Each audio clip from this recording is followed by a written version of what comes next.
So what are the most common problems that are being faced by cyber security professionals today?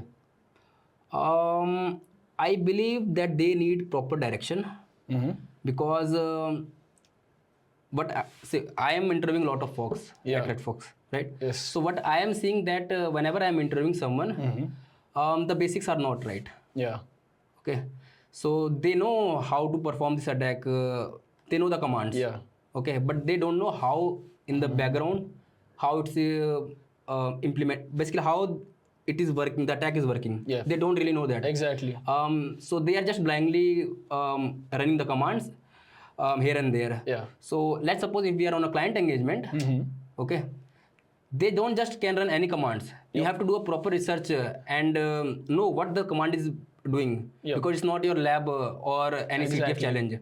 You are working with the client environment. That's what the folk coming to the cybersecurity field need to know. Exactly. That they are working for the client. They are not working here for the fun part. Exactly. There is fun part in doing that, but if you are just thinking that, hey, I am going to hack some things by running anything, it's not the proper approach that I would say, because you are going to break client stuff. Yep.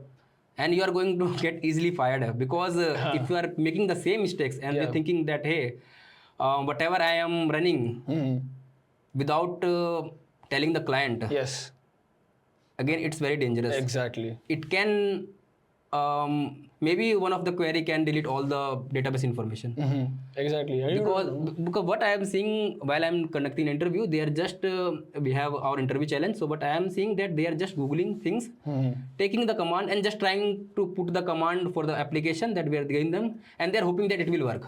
Instead of like they are not applying any logic behind it. Exactly. So that's what I feel, that they need to get the basics right. Yep. Exactly. The basics are at the right place. I think they are going to grow a lot in this field. Plus, they have to change their mentality, as we in the initial we talked about, right? That we are here for the protection, not for the attacking part. Okay, great. That's a great. Again, I would like to ask a question. So I see a lot of folks in the cybersecurity field. They are more of, they do a lot of CTF. They also do a lot of vulnerable labs. And can you like help these, because again, because of this, it's not wrong. I wouldn't say it's really wrong. It's a good way to start off. But can you like draw a fine line between the actual pen testing that we do? As you said, you have to work with the client, and the vulnerable part, so that you can actually give advice to the younger audience as well, or those who are just starting off. Again, see, let's suppose you are doing a CTF challenge, or you are doing a lab. So instead, I would say whatever vulnerability you are seeing there, do a proper research. Okay, don't just go to the solutions on the internet. Because you are learning it for yourself. You are not. So one mentality that I feel is wrong is that people are trying to just are here to create like, I have done these many labs, I have solved these many challenges, CTFs, I have done these many bug bounties, but how they are doing it, that is very important. If they know the art, then that's the approach that is the best thing. But if they don't know, if they are just taking help from someone, or if they are just taking help from the internet and taking the solution, and then just because a lot of these labs and CTF challenges provide solutions as well. So if you're just depending on the solution and you are here to just showcase that, hey, I have solved these many labs, I think that's a very bad for, they are basically doing bad for themselves.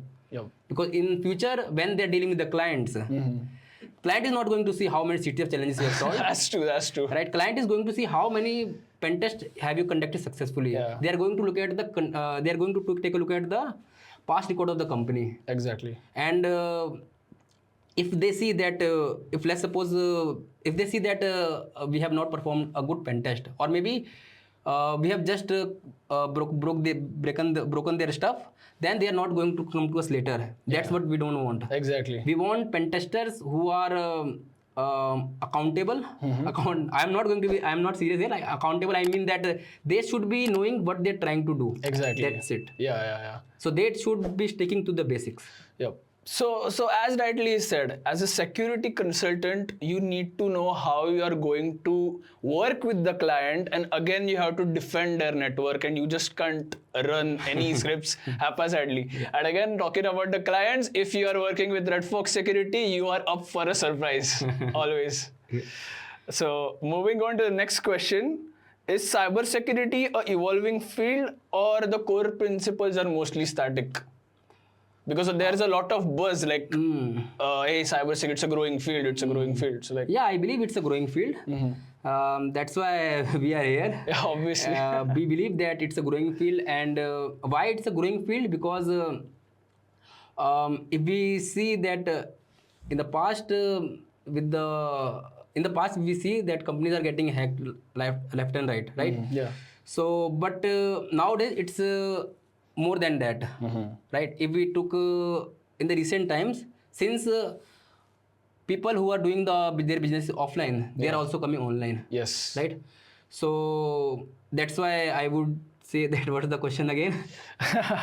It's like, why cybersecurity? Again, why is it a buzz? Oh yeah, why is it a buzz? Okay.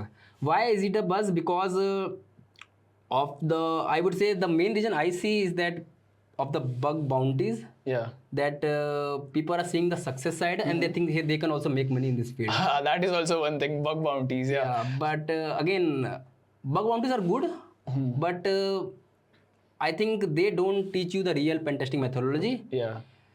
Because client need to protect the environment, so we are always on the protection side. Bug hunters are on the attacking side, so they want to hack stuff.